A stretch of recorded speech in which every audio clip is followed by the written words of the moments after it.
Antonio Posada Rubín de Celis se había educado en Llanes y luego más tarde en el Seminario de Murcia. En 1791 llegará a ser Seminario de Murcia y luego estará en la Colegiata de San Isidro de Madrid, aunque Fernando VII la disolverá y pues luego será obispo de Cartagena.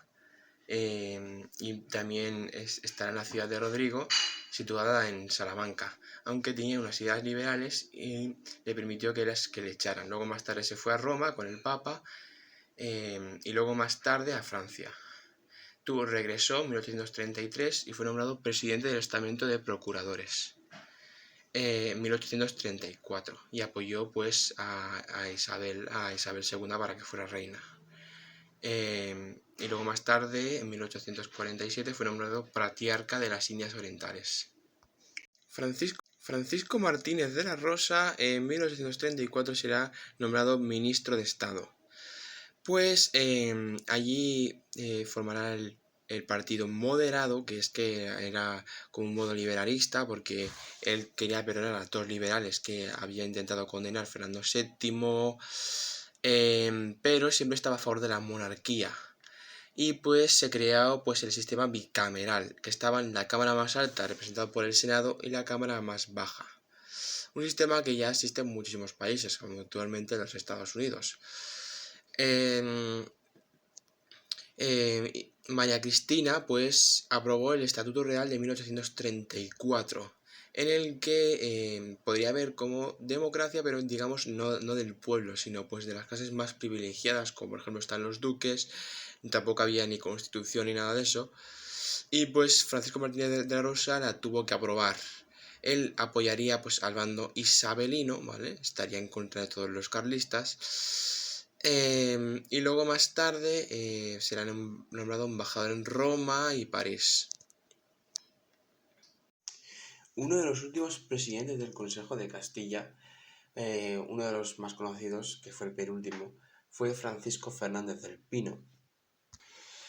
Que bueno, pues ese personaje, pues aparte de ser presidente del Consejo de Castilla, obtuvo otros cargos. Bueno, os voy a hablar un poco de su vida antes. Él al principio empezó trabajando en el reinado de Fernando VII, participando en la audiencia de Extremadura. Fue regente de la Chancillería de Granada antes de ser coronado Fernando VII. Luego más tarde participó en las Cortes de Málaga, llegando a ser senador general. Y pues gracias a esos cargos que tuvo, pues también obtuvo la orden de Carlos III, la orden de Isabel la Católica, y también obtuvo la Real Maestranza de Granada, como premio por todo lo que había hecho. Aparte, pues como sus estudios hayan sido de jurisprudencia, pues que haya estudiado antiguamente en la Universidad de Granada, pues en 1833 y 34, ya en los últimos años de reinado de Fernando VII, fue ministro de Gracia y Justicia. También obtuvo el título de notario mayor del reino. Y después de ser presidente del Consejo de Castilla llegará otro que era Juan Antonio, que lo sustituye. Pues Fernando VII ya muere, ¿vale? Y Fernando VII propuso la pragmática sanción, la anuló porque aquella pragmática sanción que puso Felipe V, lo de la ley sálica, y puso en ese testamento de que la reina fuera Isabel II. Entonces Francisco Fernández del Pino acudió a eso. Aquí pues ya empezamos con María Cristina. Y María Cristina pues llegará a crear el Estatuto Real de 1834, en el que España ya empieza el estamento de la Cámara de los Próceres y el Consejo de Ministros, que ahí solamente puede elegir una persona, que eran los reyes. La regente elegía a los ministros y eligió a Francisco Martínez de la Rosa. Pues en cambio, Francisco Fernández del Pino será el gran prócer del reino, cuando ya pues el Consejo de Castilla ya María Cristina lo quita. Y pues ya que había tenido títulos así de justicia, pues durante 1838 y 40 llegará a ser presidente del Tribunal Supremo de España.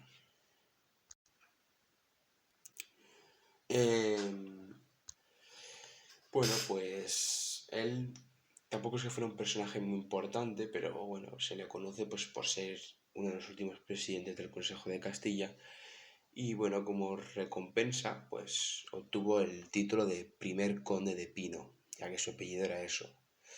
Y aparte de eso fue regidor del pueblo de Antequera.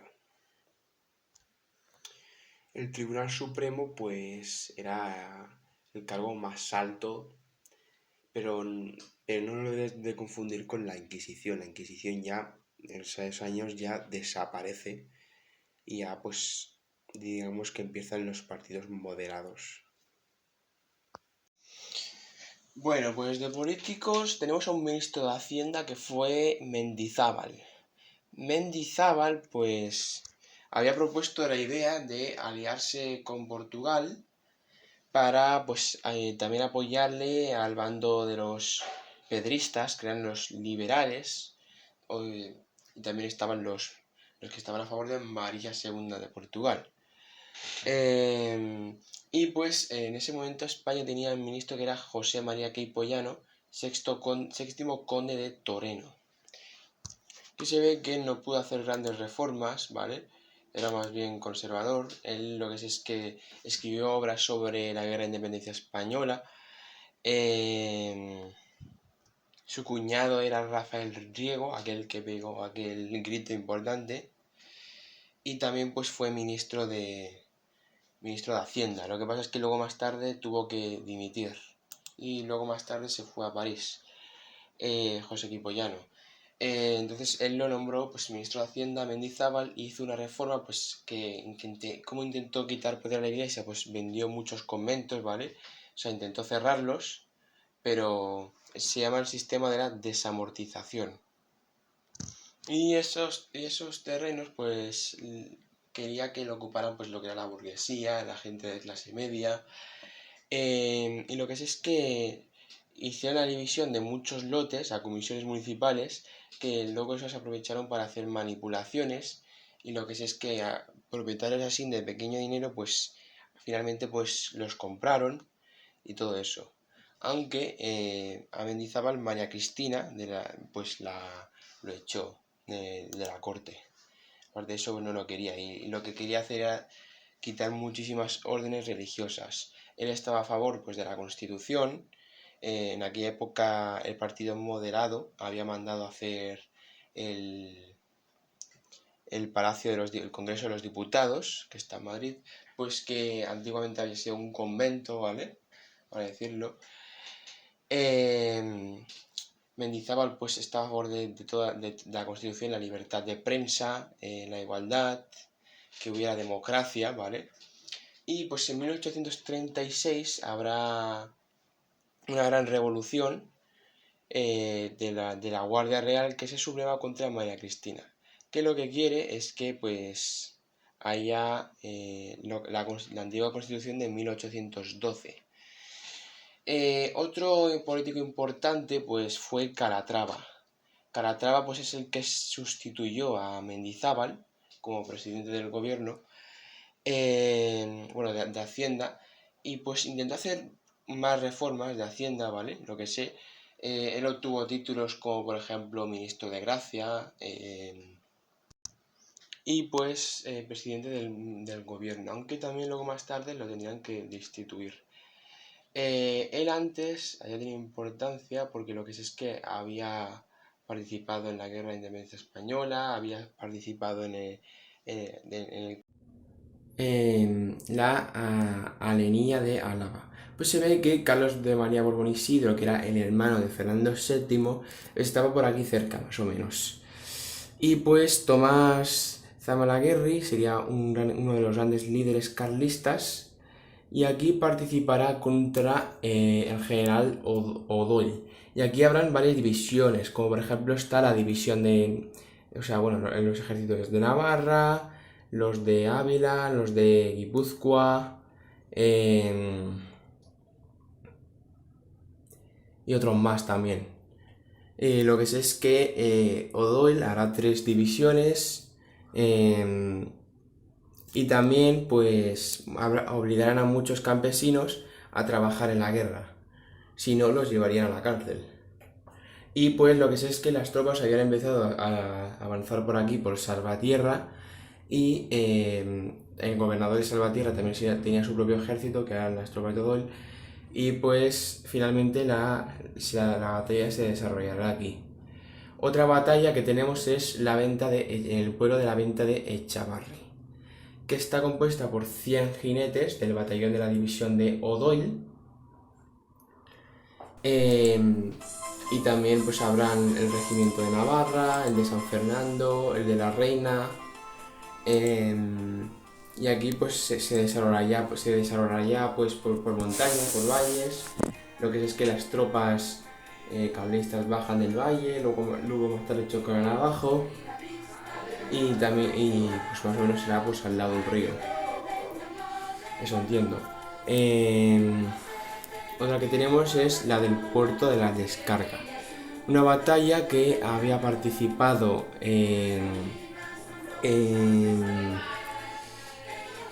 Eraso, o sea, Francisco de Eraso, descendiente de un político también de la época de Carlos V, también de un ministro de Hacienda de Carlos II, de la gran familia de Eraso. Pues se ve que ahí había participado el general Espartero, y pues ahí las tropas de Tomás Zumalacárregui las querían bloquear. Eso provocó que luego más tarde Espartero se retirara a Percara. Y luego más tarde las tropas de Eraso y otras más que se retirarán a Pamplona y otros sitios. Otra batalla pues es la de Nasara Sarta, que atacan dos columnas sobre Nazar, y eso provoca que se rindan, pero luego más tarde las otras tropas se defenderán, habrá otro general más que se defiende. Y se me olvidó decirlo que en la batalla de la venta de Echavarri había participado el general Osma. Y aquí se me olvidó decirlo que en la acción del puerto de descarga había participado Jerónimo.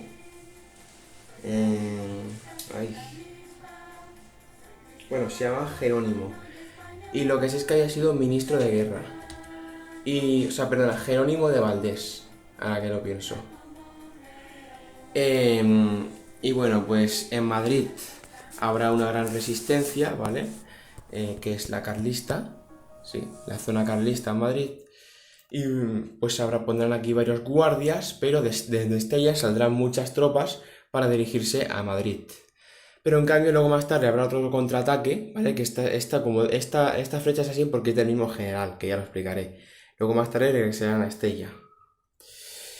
Y bueno, pues en esa guerra también habrá apoyo francés, portugués y británico, más o menos en la segunda fase, porque en la primera fase es cuando muere Tomás Zumalacárregui. Y bueno, de Portugal tenemos a uno que es Vizconde de Andas. Allí en Portugal también se había declarado la Constitución en 1822, y estaban los liberalistas, y también había una guerra de sucesión, que estaban pues los partidarios de un rey y los de otro rey. Pues le habían ostentado el vizcondado de Andas, y luego más tarde serían virrey de Navarra y gobernador de las provincias vascondadas. Ese que es portugués pues partiría de aquí de Portugal y pues pasaría pues por Salamanca, León y todo eso. Y bueno, de los virreyes de Navarra, pues uno tendríamos a Luis Fernández de Córdoba, que lo sería en 1835.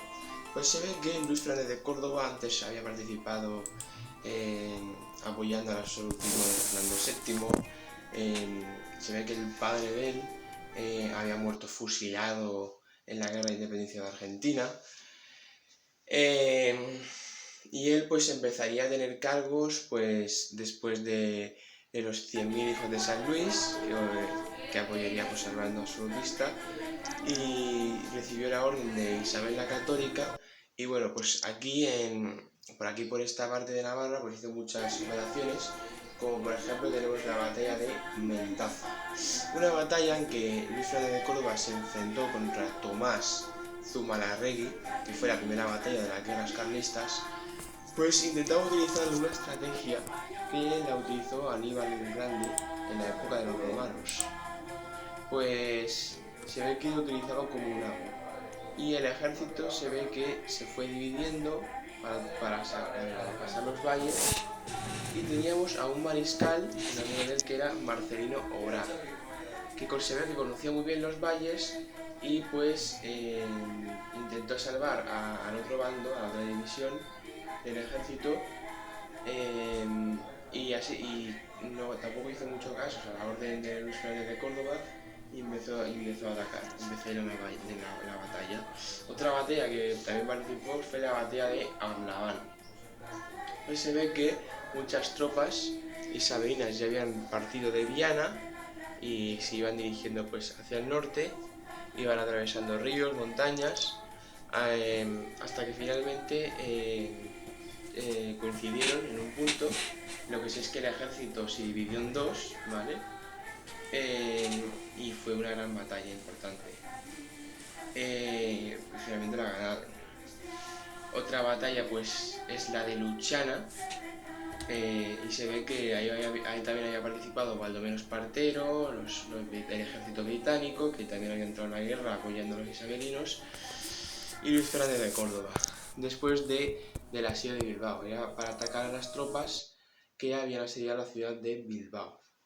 El asedio de Bilbao se ve que las tropas carlistas le habían intentado asediar 2 veces, y pues ahí combatía contra el mariscal Eguía, que el mariscal Eguía pues había puesto muchas trincheras alrededor de Bilbao y muchísimos cañones para defender la ciudad.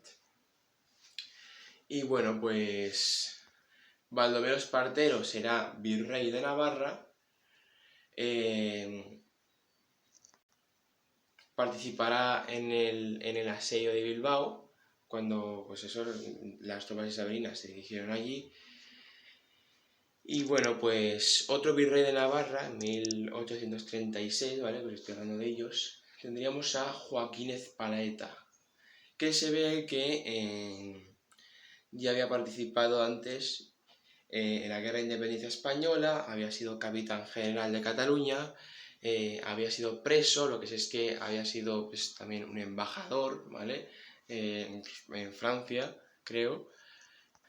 Y pues bueno, en Navarra pues había tenido influencia por las batallas que hizo, aunque y luego más tarde pues sería ministro de guerra, de gracia, o sea no de gracia no, de marina, senador y otros más.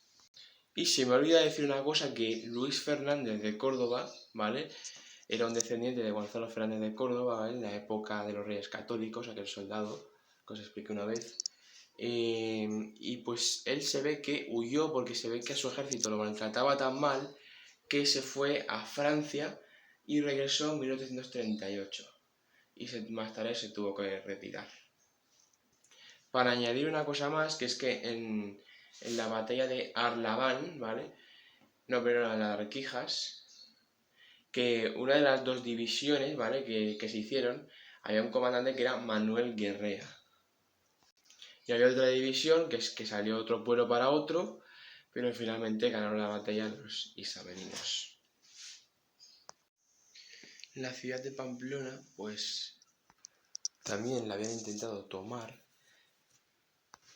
y pues habían asesinado a 2 virreyes.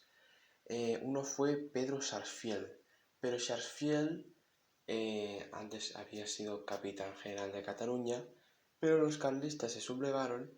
Él intentó enviar tropas para desalojar a los carlistas de Bilbao y Victoria, siendo virrey de Navarra, pero intentaron ir a por su casa y fueron a matarlo. Él se intentó refugiar y eso provocó que Baldomero Espartero se vengara luego más tarde. El hermano de Zumalacárregui, que era el carlista, era Juan de Zumalacárregui, pues también ayudó bastante. Y también había un infante que también participó en el bando carlista, que se llamaba como Carlos de Borbón o algo así. Lo que es que era el bisnieto de Carlos III de España y también tenía descendencia portuguesa. Y pues otros países que intervendrán en la guerra serán Prusia y Rusia. Enviarán tropas a favor de los carlistas. Otro virrey que también intentarán desterrar será Jerónimo Merino. Jerónimo Merino, lo que es que había sido capitán general de la Real Armada de Cuba, bueno, se había criado por allí, lo que había nacido en Cuba, participó también en la Guerra de Independencia Española y pues intentará convencer a C. Bermúdez para que le conceda títulos, como por ejemplo el título de Monayo. Se lo concederán, será capitán general de Andalucía y también de Castilla la Vieja, que es Castilla-La Mancha, aunque tuvo que superar las rebeliones de Jerónimo Merino. Luego más tarde se irá a Pamplona, intentará huir a un pueblo y luego más tarde lo matarán. Ese que os comento, que era el hermano de Zumalacárregui, pues era el que intentó pues tomar las ciudades esos de Valladolid, León, Valencia y todas esas más. En Cataluña pues hay calles que están en memoria de las guerras carlistas. A lo que es que había una capilla también en Barcelona que también se usaba como de vigilancia y varios muros que habían construido en la época de las guerras carlistas. En 1837 llega a ser presidente del Consejo de Ministros Eusebio Bardají. Bueno, pues os explico un poco de su vida. Él estudió en el Colegio de los Españoles de Bolonia, un colegio que fue fundado por un cardenal castellano que acogía a los estudiantes que pudieran ser cardenales o curas allí en Bolonia. Y él se crió allí. Él pues actuó de embajador en las épocas de Napoleón Bonaparte, intentó apoyar al Papa Pío VII para que fuera Papa de Roma. Luego más tarde fue un embajador en San Petersburgo, en Turín, y en la política pues llegará aquí en España a ser secretario de las Diputaciones de Cádiz de 1812, ¿vale? El hecho más importante de toda la historia, ya que muchos políticos, os explico, estuvieron involucrados en ese proceso. Estuvo en la Cámara de los Estamentos de los Próceres, ¿vale? Que es una institución creada por Francisco Martínez de la Rosa, ya os he explicado lo que era. Y luego más tarde presidente del Consejo de Ministros y también de guerra. Jerónimo de Valdés antes ya había participado en la Guerra de Independencia de Perú. Y bueno, ¿cómo llegó a la política? Pues bueno, pues se ve que al principio empezó a estudiar en la Universidad de Oviedo. Una universidad que ya era muy antigua porque ya fue fundada por Fernando de Valdés, que era el presidente del Consejo de Castilla en la época de Carlos I. Era de unos pocos que estudió en aquella universidad, pero bueno, luego más tarde pues participó en la guerra, ¿no? Contra Napoleón y luego contra Perú, pero intentó reconciliarse. Y pues en las guerras carlistas participó contra el general Zumalacárregui, ¿vale? ¿Os acordáis quién era, no? Pues bueno. Y allí sufrió la desastrosa acción de Artaza. Después más tarde, pues intentó que todos los presos pues no fueran fusilados ni nada de eso y hizo el convenio de Lord Elliot contra Tomás Zumalacárregui, porque se ve que a muchos presos de guerra los fusilaban. O sea, hay sospechas que dicen que trabajó con los ingleses en la Guerra de Independencia de Perú y querían poner a un rey en Perú. La confirmación exacta, ¿vale?, de la independencia de México, por cierto, fue en 1836, porque aún España controlaba comercialmente México. Y por último quiero decir que también fue ministro de guerra. Francisco Javier Istúriz antes ya había participado durante el trienio liberal y estaba a favor de la manifestación de Rafael Riego.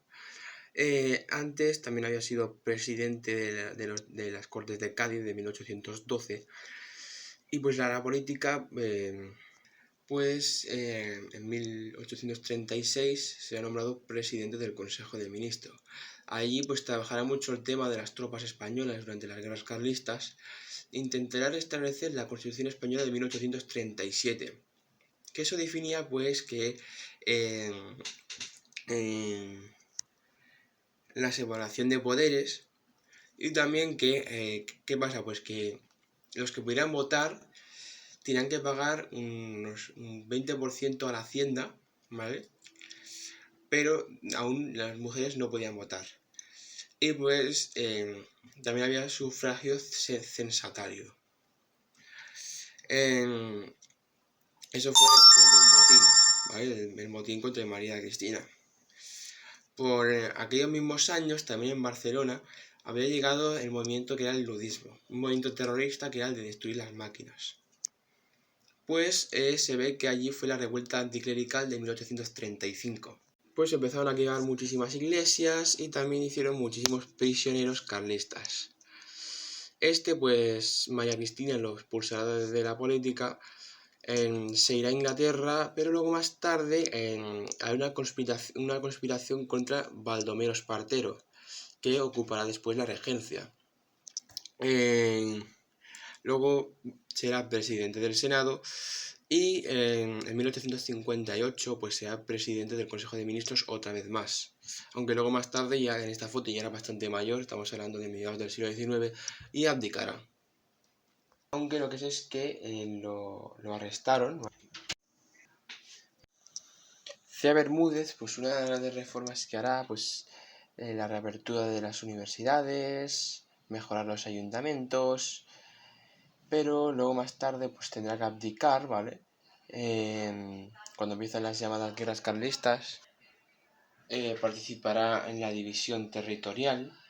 Y bueno, uno de los secretarios de Estado fue Javier de Burgos, que también pues, fue un periodista y dramaturgo y traductor español, que fue ministro de Hacienda, ¿vale? Un poco más tarde, y participó en un periódico de la Administración Territorial de 1833, y pues fue senador junto con el gobierno de Narváez. Y pues a otro que tenemos que también participó con Cea Bermúdez fue Zarco del Valle. Pues él había sido capitán general de Cataluña, eso es lo que sé. Había participado en la Guerra de Independencia Española anteriormente. Y también fue en 1820 ministro de Guerra. Y también había sido miembro de otras sociedades, como por ejemplo la Real Academia de Ciencias y Artes de Barcelona, la de Valladolid, la de Bellas Artes de San Fernando, y en otras que eran francesas, como la Sociedad Geológica de Francia, que fue creada en 1830. También se creará una academia, ¿vale? En Madrid, la Real Academia de Ciencias de Madrid, pues para compartir física, biología, geología. Y pues uno de los grandes directores, lo que sé es que sería otro ministro de Hacienda en 1842. Anteriormente fue fundada en tiempos de Felipe II, que la intentaban fundar con Juan Herrera, pero que luego más tarde pues, se hizo pública. Antes solamente era una academia de matemáticas. El último ministro de Estado sería Narciso de Heredia. Pues Narciso de Heredia, su padre era senador de la provincia de Almería y pues permitió que se creara allí. Luego más tarde estudió en Granada y en el Colegio de San Bartolomé, en Salamanca. En 1803 fue embajador ante los Estados Unidos, que estuvo durante un tiempo largo allí. Estuvo también en la Guerra de Independencia. En la política de Fernando VII, lo que sé, era del partido moderado. Y lo que sé es que una ciudad de Almería la atacaron y hay un monumento que se encuentra allí, en honor a los libertadores del trienio liberal. Y allí fue nombrado ministro de Gracia y Justicia. Aparte de eso, también fue gobernador de Sevilla. Y pues secretario de Estado en 1824, después del trienio liberal. Luego más tarde fue nombrado embajador ante los Estados Unidos y también en Inglaterra, París. Se casó 2 veces, una en 1803, una que era la hija de unos condes, que yo que sé, que era un título nobiliario creado por Felipe V, y también que se casó con otra que tenía otro título nobiliario, que eran los títulos de los duques de Orange, luego lo digo bien, en un título creado por Carlos III. Y bueno, hablando de Carlos III, él también obtuvo la orden de Carlos III y la orden de Isabel la Católica, que la creó Fernando VII.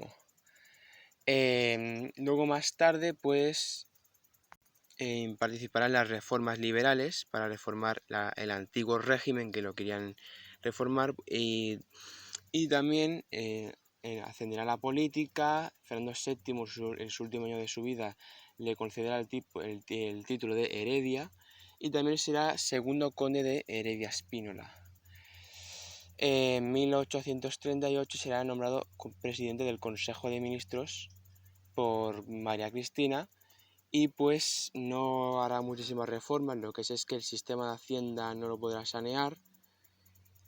Habrá un motín en Cádiz que lo destituirán y caerá.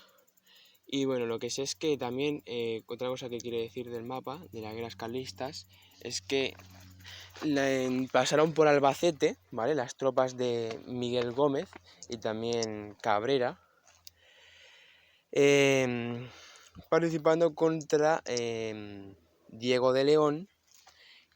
Y lo que sé es que pues muchas tropas las trajeron de Tarragona, ¿vale?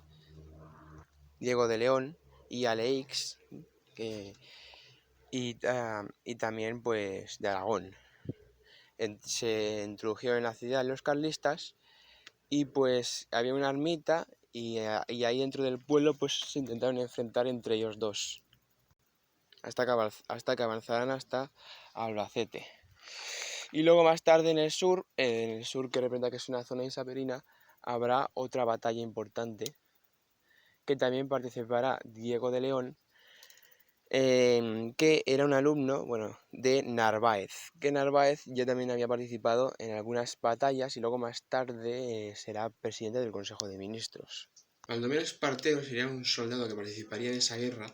Pues lo que sé es que en el País Vasco hizo muchas batallas, como por ejemplo tenemos en la batalla de Luchana. Pues las tropas carlistas se ve que también atacaron la ciudad de Guernica, Bilbao. Él la tuvo que defender bastante, la reconstruyó bastante, la ciudad de Bilbao. Él pues en Navarra también entró, fue virrey de Navarra, eso es lo que sé.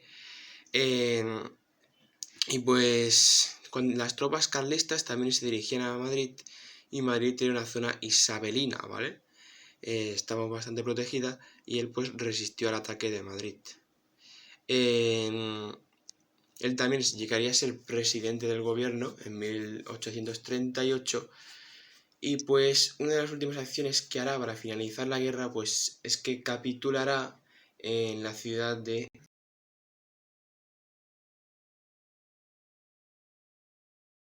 se reunió pues con el general Moroto y pues los carlistas tendrían que ser bastante respetados según la constitución de 1837 y también pues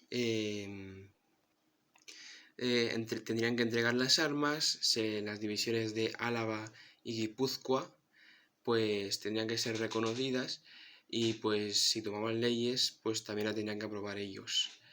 Podría estar en el gobierno, en la presidencia del Consejo de Regencia. Finalizaría la primera guerra carlista, ¿vale? Y también, pues, participaría en la política, pues, podría otros carlistas, eso es lo que sé. Si un carlista se iba al extranjero, aceptaría la paga 4 por adelantado, ¿vale? O sea, 4 veces antes, o sea, 4 pagas seguidas, me refiero por adelantado. Y pues los presos de la guerra pues tendrían que ser liberados. Anteriormente, Baldomero Espartero había participado en la Guerra de Independencia de América, ¿vale? lo que es que en Perú obtuvo un grado, ¿vale? de soldado. Y gracias a eso, pues obtuvo varios títulos nobiliarios, como por ejemplo está el Condado de Morella, Luchana, el Ducado de Victoria, Vergara y otros más.